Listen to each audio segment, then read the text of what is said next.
28장,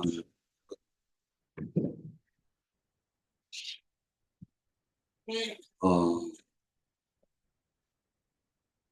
세상 가운데서 참 믿는 사람을 만나는 게 쉽지가 않은 것 같다. 우리가 이제 이 시간 또 삶을 통해 가지고 많이 깨닫게 되는데요. 어, 어떤 한 사람이, 어, 동굴에 들어갔어요. 비를 피하려고 동굴에 딱 들어가는데 그 동굴 속에 온갖 자기가 필요로 하는 것들, 그리고 기쁨과 실학이 넘쳐 흐르는 거예요. 너무나도 멋있다, 너무나도 아름답다 해가지고 그 동굴에서 3일간 있다가 처자식들이 생각이 나가지고 그 처자식들을 갖다가 이 동굴 속에 데리고 와야 되겠다. 이 동굴 속에 모든 것이 다 있구나 하고 처자식한테 딱 갔더니 3일이 3일만 있었는데 30년이 흐른 거예요. 이 세상 가운데서. 그 처자식들한테 얘기합니다.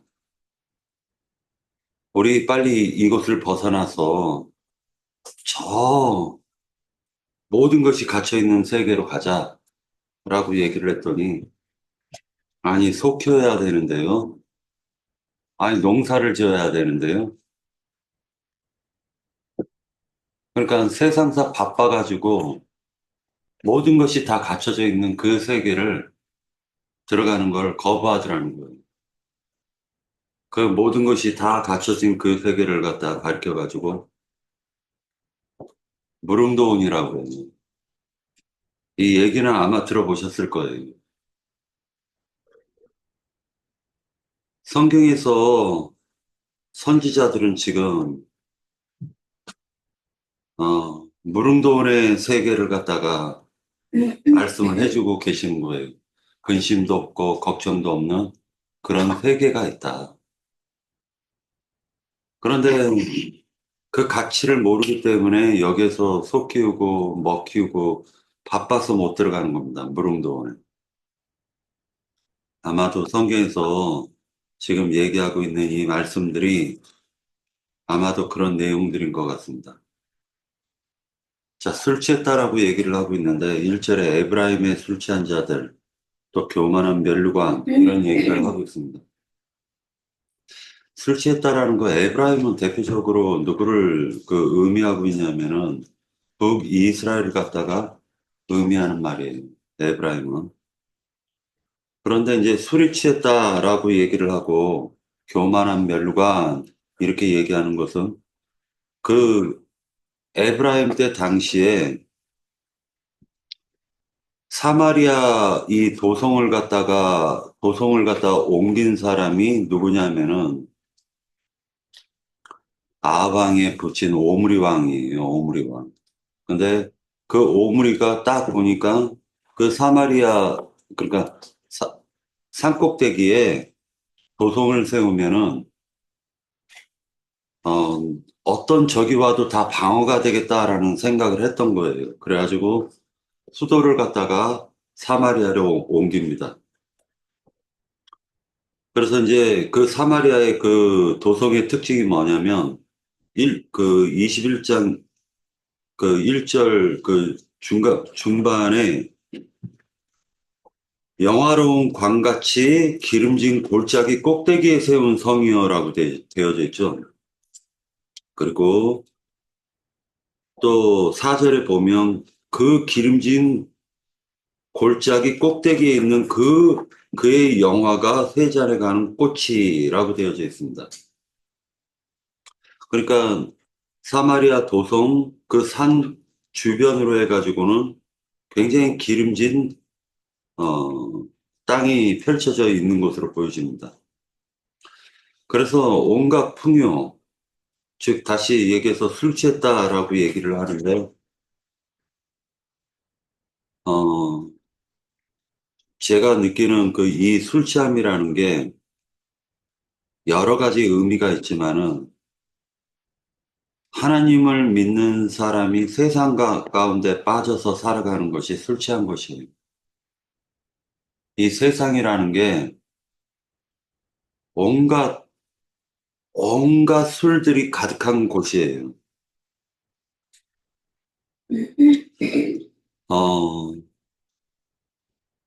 어렸을 때서부터 느낀 게 뭐를 느꼈냐면은 세상이라는 이 옷이 나하고는 안 맞아요. 신기하게도. 그래서 세상에 한 번도 정을 준 적이 없어요. 그러니까 뭔가 옷이 안 맞아요.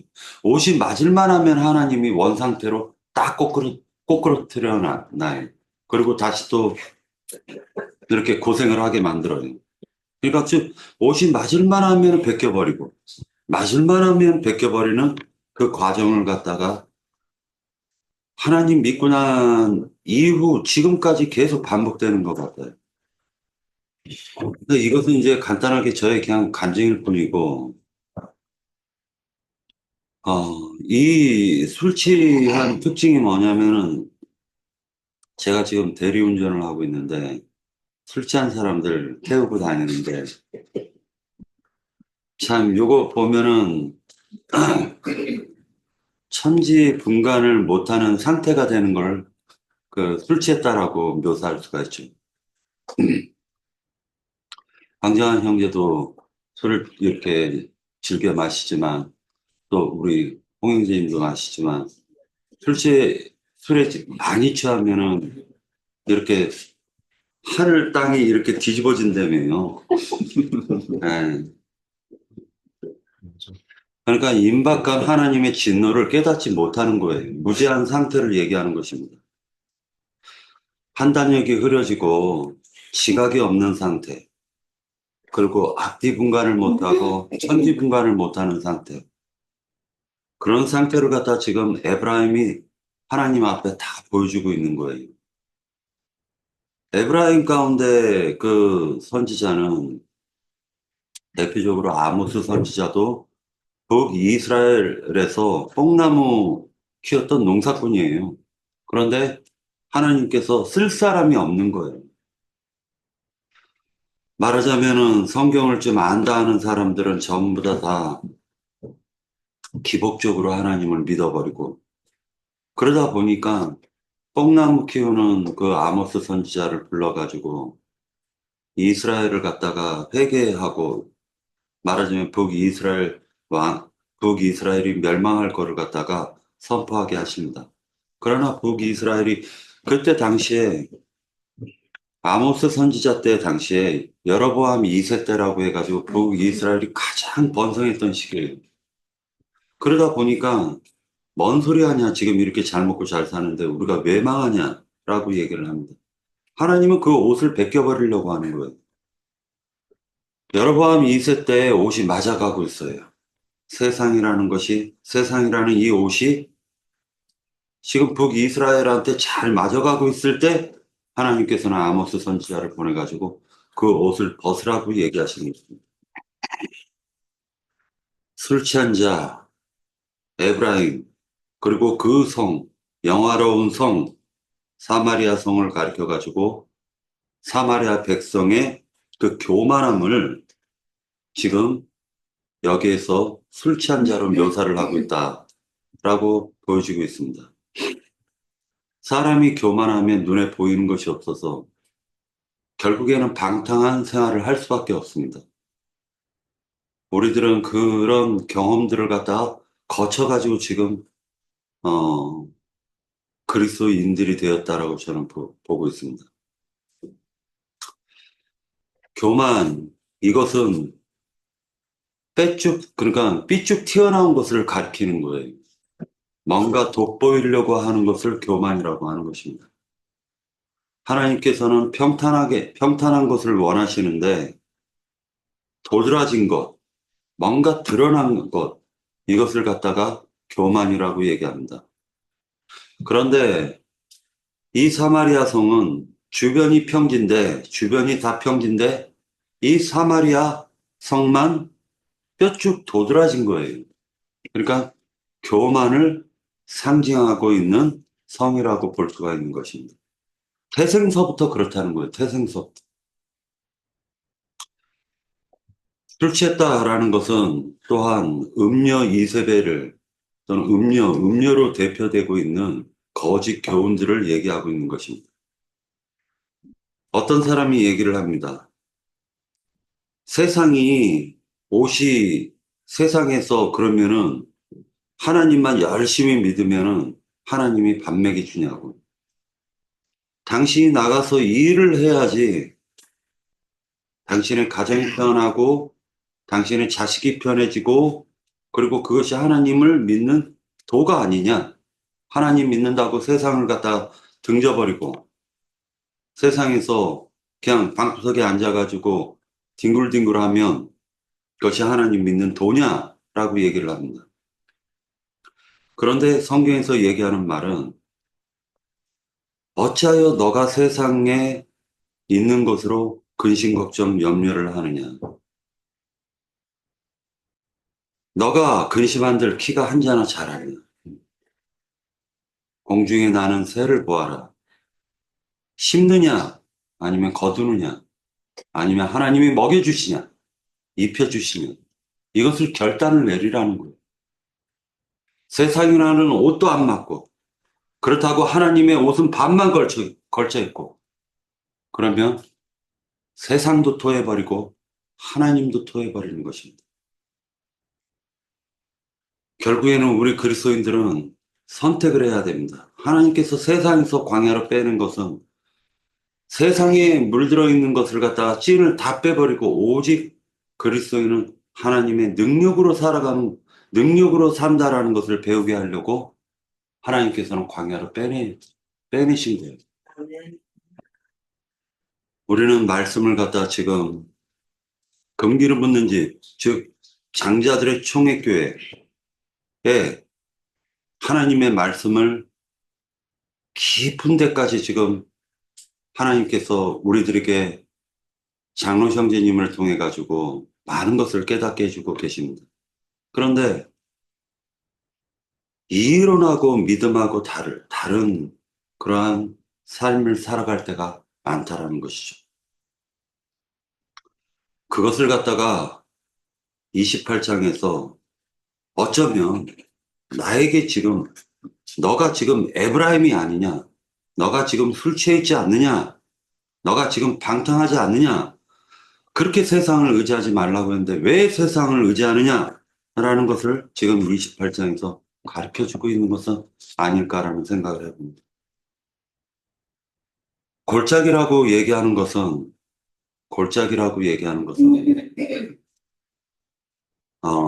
결국에는 그 기름진 골짜기, 그 꼭대기가 사마리아 성이 되는데 이것은 훗날 큰 성 바벨론을 암시해주고 있다라는 것입니다. 시편 23편 4절에 보면 같이 한번 읽도록 하겠습니다. 시편 23편 4절.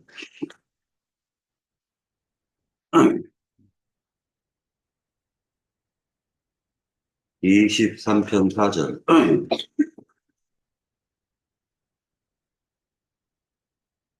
네. 내가 사망의 음침한 골짜기로 다닐지라도 해를 두려워하지 않은 것은 주께서 나와 함께 하시니라. 주의 지팡이와 막대기가 나를 안위하시나이다. 주님의 지팡이와 막대기가 나를 안위하신다라고 하시는데 목자가 양이 그릇된 길로 갈 때마다 막대기로 툭툭 치면서 올바로 가라, 올바로 가라. 너가 지금 세상에 치우치면 그것은 사망의 음침한 골짜기란다 라고 가르치는 것을 암시 준다라고 보여집니다. 우리는 그리스도인으로서 결단을 해야 될 것 같습니다.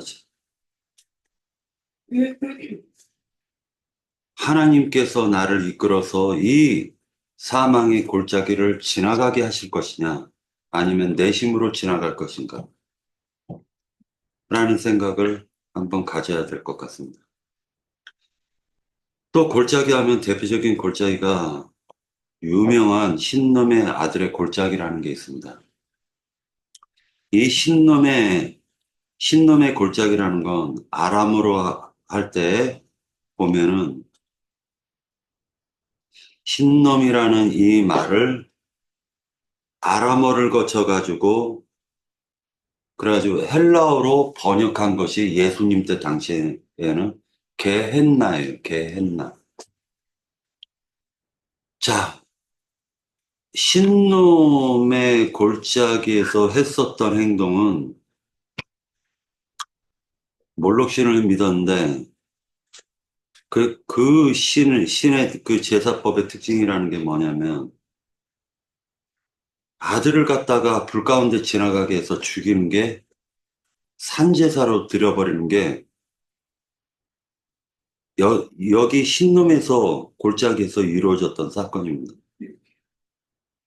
그러면 이들은 왜 아들을 갖다가 그 산채로 갖다 바쳤느냐? 아브라함 흉내내려고. 아브라함 흉내내려고. 아브라함이 아들 이삭을 갖다가 모리아 산에서 바치려고 할 때 하나님이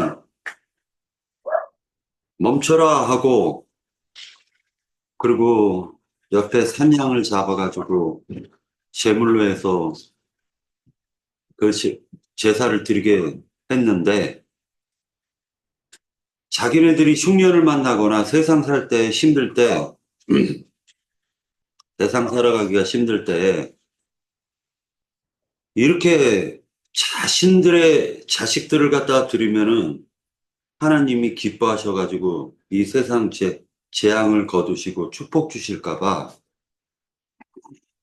신놈의 아들의 골짜기에서 제사를 그렇게 드렸다라는 거예요. 그것을 게헨나라고 얘기하고 예수님께서는 그것을 갖다 영원히 꺼지지 않는 지옥불이라고도 묘사를 한 거예요. 영원한 형벌의 장소라고도 얘기를 하는 것입니다. 그러다 보니까 다시 얘기해가지고 어떤 하나님께서 그 상황에 맞춰가지고 아브라함에게 그 이삭을 갖다 바쳐라 라고 얘기했던 것을 이스라엘 백성들은 그것이 최고의 믿음인 줄 알았던 거예요. 자기 자식 갖다 바치면은 하나님이 노를 푸실 것이다 라고 생각을 했던 것 같습니다. 그런데 그들이 그 이름은 여호와라고 불렀지만 그들이 믿던 신은 몰록이라는 거예요. 몰록. 그들이 믿던 신은. 그래서 우리가 지금 다 똑같이 주 예수여 주 예수여 하지만은 세상이 부르는 예수라는 이름으로 과장한 마귀를 부를 것이냐 아니면은 성경에서 선지자들을 통해서 또는 사도들을 통해서 깨닫게 하신 나와 함께 하시는 우리와 함께 하시는 그 예수를 부를 것이냐가 이렇게 갈려지게 되어 있다는 것이에요. 자, 잠깐 이 부분을 한번 보도록 할게요. 이들의 믿음을 한번 살펴보려고 하는데 9절입니다. 9절. 그들이 이르기를 그가 누구에게 지식을 가르치며 누구에게 도를 전하여 깨닫게 하려는가?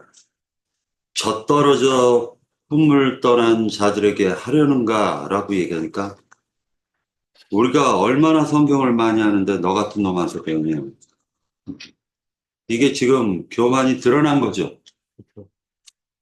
이 말이 교만이 드러난 거죠. 그러니까 이것을 갖다가 야 우리가 얼마나 성경을 많이 하는데 너 같은 놈한테 배워 라는 이 말을 아주 고상하게 얘기한 거죠. 번역을. 그죠? 그러나 실제로는 이걸 예수님에게도 누가 이 예수님께 이런 말을 했습니까? 바리새인들이 했다는 거예요. 바리새인들이. 너가 무슨 권한으로 말을 하느냐라는 거예요. 이 예수님께서 하시는 말씀이 너희들은 무슨 권한으로 말하는데 그러면 세례 요한의 세례가 하늘로부터냐 땅으로부터냐 라고 얘기를 했던 거예요. 근데 그들이 말을 못해요. 땅으로부터다 하면 신학교 나와야지 하나님의 말씀을 전할 수 있다라고 얘기하는 것이고, 하늘로부터다라고 하면 계시받은 적이 없어요. 하늘이 인정해 준 적이 없어요. 그러니까 하늘로부터다라는 말도 못하고, 신학교 나와야 된다, 땅으로부터다, 신학교 나와야 된다라고도 얘기 못해요. 왜? 세례 요한이 신학을 안 했기 때문이에요. 안 했기 때문이에요. 그러다 보니까 이들이 하는 특징이 뭐냐면 여기서도 조금 저기서도 조금 해가지고 하나님의 말씀을 흐트러 놓더라는 거예요. 그러면 하나님과 그의 선지자들 그리고 그의 사도들은 세상 가운데 흐트러졌던 그 말들을 다시 모아가지고 바르게 또 한 번 또 정립을 하는 것이 그리스도인의 삶이었다라는 것입니다. 자, 세잔에 가는 꽃에 대해서 한번 생각해 보려고 합니다. 세잔에 가는 꽃, 28장 1절은 되게 중요한 말씀인데 여기에 다 28장이 다 포함되어 있는 말씀입니다. 세잔에 가는 이 꽃이라는 것에 대해서 생각해 보려고 합니다. 세잔에 간다 이 말이 원래 본 뜻은 어리석다, 분별없다, 수치스럽다, 경멸스럽다라는 것입니다. 그러니까 시들어가는 꽃을 세잔에 가는 꽃이라고 표현하는 거예요. 물질적으로 보면 시들어가는 그 꽃은 그 아름다움을 활짝 펴가지고 아름다움을 활짝 폈다가 시들어갈 때 쭈글쭈글해지는 거예요. 쭈글쭈글해지는 거예요. 인생도 쭈글쭈글해지는 거예요.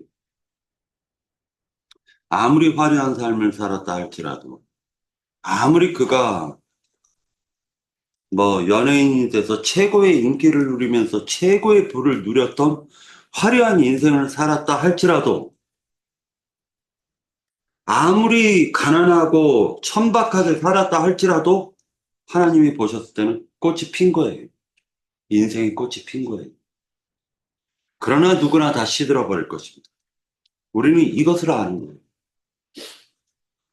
시들은 이후에는 쭈글쭈글해져요. 보기가 흉해요. 그러나 하나님이 보셨을 때 그 쭈글쭈글했었을 때의 경륜에서 나왔던 하나님의 하나님의 말씀이 더 깊은 이치를 담고 있더라는 거예요. 시들어가는 꽃.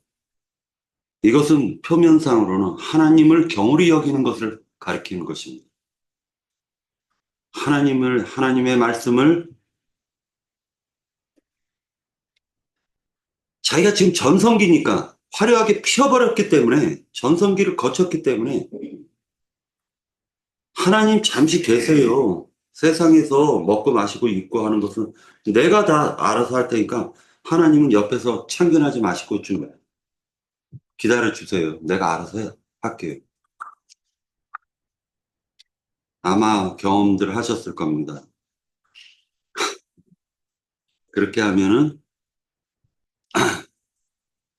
손을 피게 만들어요. 가진 게 없게 만들어버려요. 손을 딱 피시게 만들어요. 그리고 생활에 쪼들리게 만들어버려요. 시들어버린 꽃이라는 건 원래 남편이 아내를 볼 때 아내가 나이가 들어서 이제 쭈글쭈글해진 그 나이가 됐었을 때, 철없는 남편은 젊은 여자 찾아가지 쭈글쭈글한 본처를 버리려고 할 거겠죠. 그런데 그것을 가리키는 그 경홀한 그 상태를 하나님을 경홀히 믿는 상태로 사마리아 보통 에브라임 술 취한 자들이라고 얘기하는 거예요. 전성기 시대를 갖다가 마치고 자신들이 지금 쭈글쭈글한데 오히려 하나님이 가치 없어서 버리셔도 할 말이 없는 자들이 오히려 지들이 하나님을 버리겠다라는 거예요. 그리고 교만해져서 누가 누구를 가르치냐라고 얘기하는 거죠. 자, 2절을 한번 보도록 하겠습니다. 2절.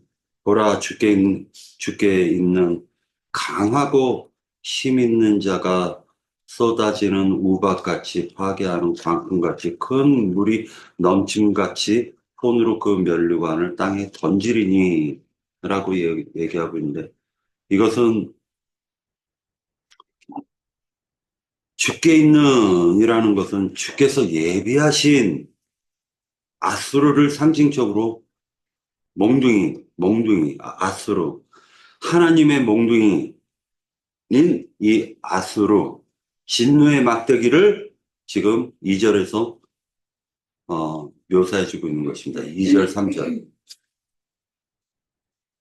그리고 4절에 보면 그 기름진 골짜기 꼭대기에 있는 그 영화가 세잔에 가는 꽃이 여름 전에 처음 익은 무화과와 같으니 보는 자가 그것을 보고 얼른 따서 먹으리로다 라고 얘기를 했는데, 무화과 나무는 이제 홍 형제님께서 무화과 나무에 대해서 예전에 많이 설명을 해주셨어요.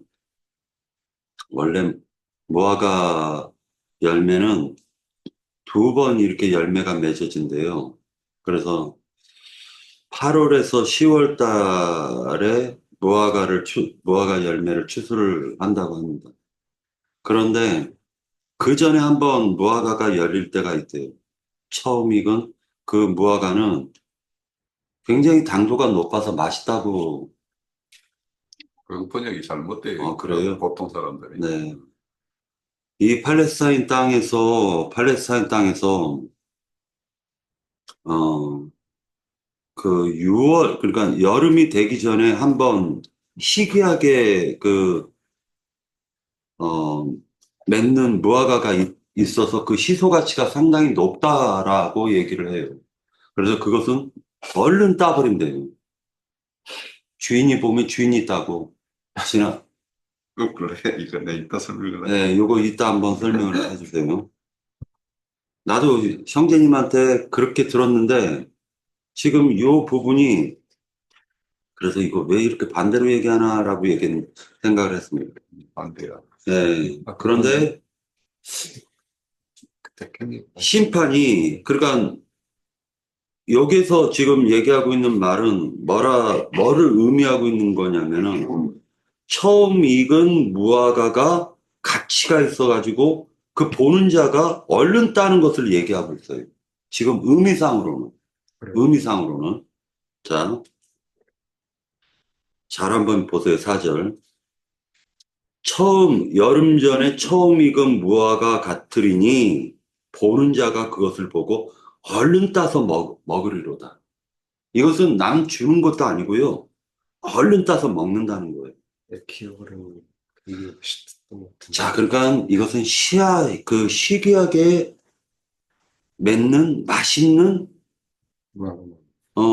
맛있어서, 그리고 또 희귀해서 얼른 딴다라고 되어진 그 의미 같다라는 거예요. 자, 에레미야 24장을 같이 한번 보도록 하겠습니다. 에레미야 24장. 네. 에레미야 24장. 24장. 네. 2절만 읽도록 하겠습니다. 한 강주리에는 처음 익은 듯한 극히 좋은 무화과가 있고, 한 강주리에는 나빠서 먹을 수 없는 극히 나쁜 무화과가 있더라 해서 처음 익은 듯한 극히 좋은 무화과라고 얘기를 하고 있어요. 호세아서 9장 10절을 보도록 하겠습니다. 호세아서 9장 10절.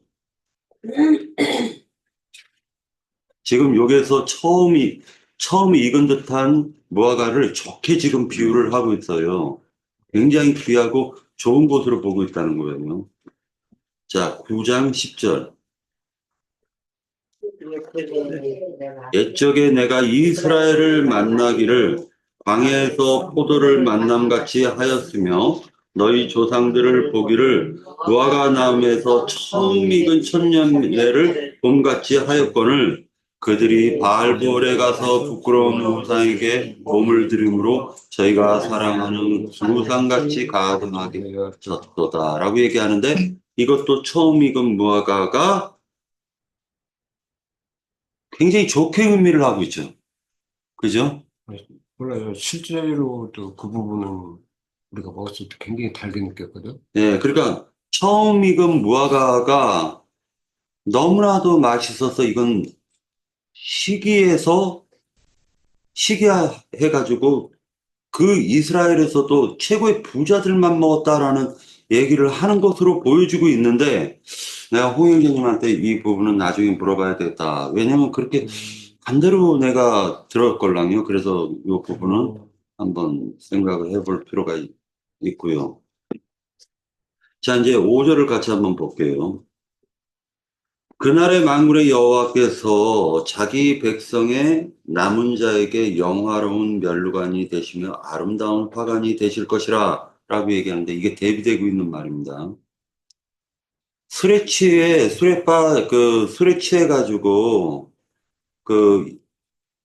말하자면은, 교만한 면류관이 나오죠. 네. 1절에 보면. 그렇죠. 그런데 여기 5절에서 보면은 누가 면류관이 된다? 하나님이 영화로운 면류관이 되신다라고 얘기하시죠. 그러면 이건 그 두 개로 대비되고 있는 말이죠.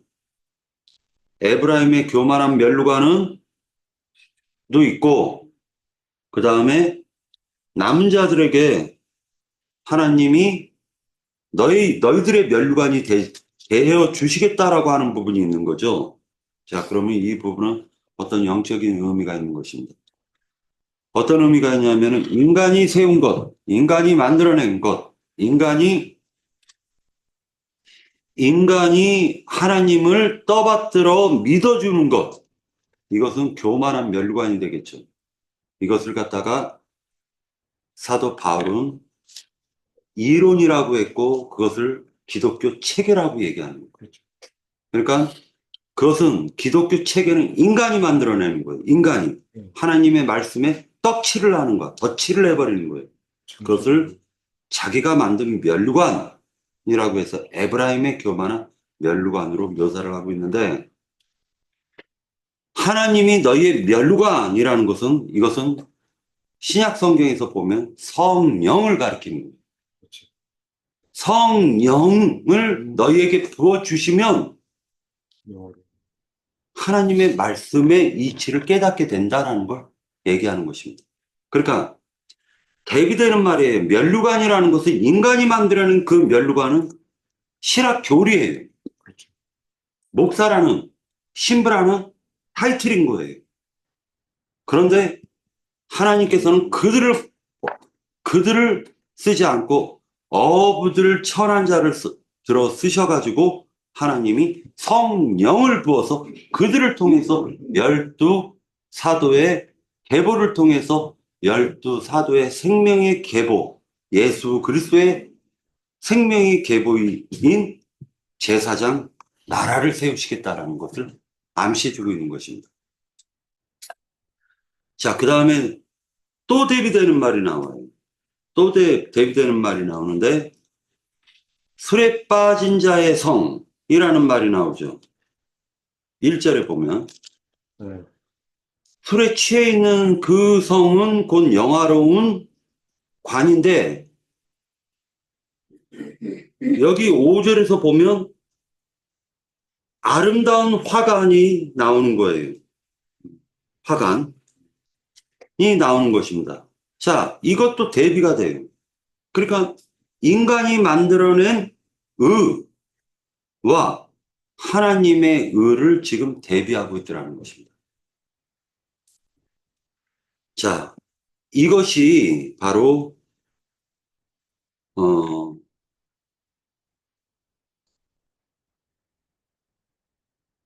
이것을 보면서 무슨 생각을 하게 되었냐면, 6절이요. 재판석에 앉은 자에게는 판결하는 영이 되시며, 성문에서 싸움을 물리치는 자에게는 힘이 되시리로다. 이게 대비되고 있는 것입니다. 자기의 의와 하나님의 의가 지금 대비되고 있는 것입니다. 실제를 보니까 그리하여도 이들은 포도주로 말미암아 역걸음치며 독주로 말미암아 비틀거리며 제사장과 선지자도 독주로 말미암아 역걸음치며 포도주에 빠지며 독주로 말미암아 비틀거리며 환상을 잘못 풀며 재판할 때 실수하나니 모든 상에는 토한 것 더러운 것이 가득하고 깨끗한 곳이 없도다라고 되어져 있습니다. 이것은 뭐 얘기 안 해도 역걸음 친다 이 부분은 아이고 그렇죠. 요즘에 하도 이 역걸음 치는 사람들을 많이 봐가지고요 지금 네, 그래가지고 하는데 하나님의 교훈에서 벗어났다라는 것을 역걸음질 친다라고 보시면 됩니다. 그래서 이걸 술 취한 자들의 모습은 실질적으로 근데 또 신기하게요. 이제 술에 취했잖아요. 그러면 이제 허세라고 하잖아요. 허세. 그렇죠. 큰 소리 빵빵 쳐요. 큰 소리. 아, 그래. 아, 내가 아게 나 그러면 큰 소리 빵빵 쳐요. 예. 그게 인간의 교만을 상징하는데, 근데 그 말을 할 때 보면 옆으로 가요. 이러면서. 그죠? 중심 못 잡아서. 이쪽으로 가셔야죠. 그럼. 그래. 하면서 입구를 엉뚱한 데를 막 찾아 들어가요. 당황한다, 잘못 해석한 것, 또는 인생길을, 옆걸음질 칠 때마다 하나님께서는 막대기로 양을 바른 길로 인도하듯이 아수르가 지금 그, 말하자면 술 취한 에브라임을 지금 바른 길로 이끄시려고 하나님이 아주 버리신 것이 아니다. 요것을 한번 생각해 볼 필요가 있습니다. 자, 이제 포도주 하면은 세 가지가 있습니다. 세 가지. 성경에서 나오는 새 언약은 새 포도주죠. 그렇죠. 그리고 묵은 포도주가 있는데, 묵은 포도주는 호세아서 4장을 다시 한번 보도록 할게요. 호세아서 4장. 호세아서 4장. 이 부분만 보고 끝내도록 하겠습니다. 호세아서 4장 10절, 12절 같이 한번 볼게요. 자, 그들이 먹어도 배부르지 아니하며 음행하여도 수요가 늘지 못하니 이는 여호와를 버리고 따르지 아니하였습니다. 음행과 묵은 포도주와 새 포도주가 마음을 빼앗는다. 내 백성이 나무에게 묻고 그 막대기는 그들에게 구하나니 이는 그들이 음란한 마음에 미혹되어 하나님을 버리고 음행하였음이니라. 자, 그 다음에 혼합한 포도주가 있습니다. 혼합한 포도주. 독주도 있죠. 이 곡물로 만든 술을 얘기하는 것입니다. 예를 들어가지고, 곡물을 갖다가, 뱀술, 사과술, 개나리술, 종려나무 막 열매 따가지고 아무거나 자탕으로 집어넣어서 만든 술. 그건 더독하죠. 더독하죠. 그래가지고, 한 잔만 먹어도 부모를 몰라본대잖아요. 부모를 몰라보는 그 술. 자, 이제 그 제사장은 그 레위기 10장에서 보면 제사장은 성전에 들어가서 일을 할 때는 포도주나 독주를 마시지 못하게 하였습니다. 그러니까 오직 하나님께서 이 포도주에 대한 의미는 여기에서 보면은 이제 두 가지의 의미가 있지만은 세상에서 만든 술과 하나님이 성령으로 부어주신 그 술은 엄연히 다른 술이다라는 것을 볼 수가 있어요. 그리고 포도주 하면은 세상을 대표하는 술이에요. 세상을 대표하는 술. 그래서 세상에 빠져버렸다라는 걸 가리키는 것입니다. 그래서 말하자면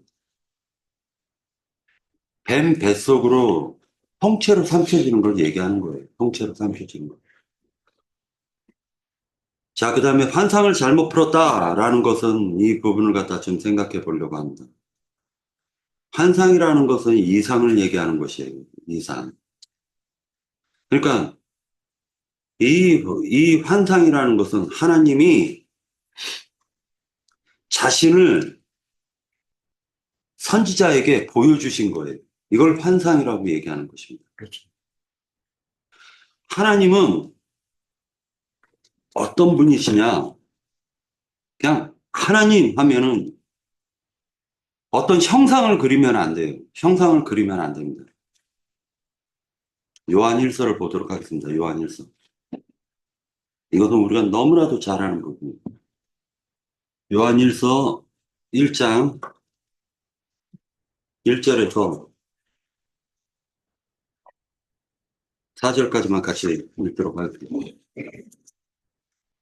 태초부터 있는 생명의 말씀에 관하여는 우리가 들은 바요, 눈으로 본 바요, 자세히 보고 우리의 손으로 만진 바라. 이 생명이 나타나신 바 된지라. 이 영원한 생명을 우리가 보았고 증언하여 너희에게 전하노니 이는 아버지와 함께 계시다가 우리에게 나타나신 바 된 이시니 우리가 보고 들은 바를 너희에게 전함은 너희로 우리와 사귐이 있게 하려 함이니 우리의 사귐은 아버지와 그의 아들 예수 그리스도와 더불어 누림이라. 우리가 이것을 쓰면 우리의 기쁨이 충만하게 하려 함이라.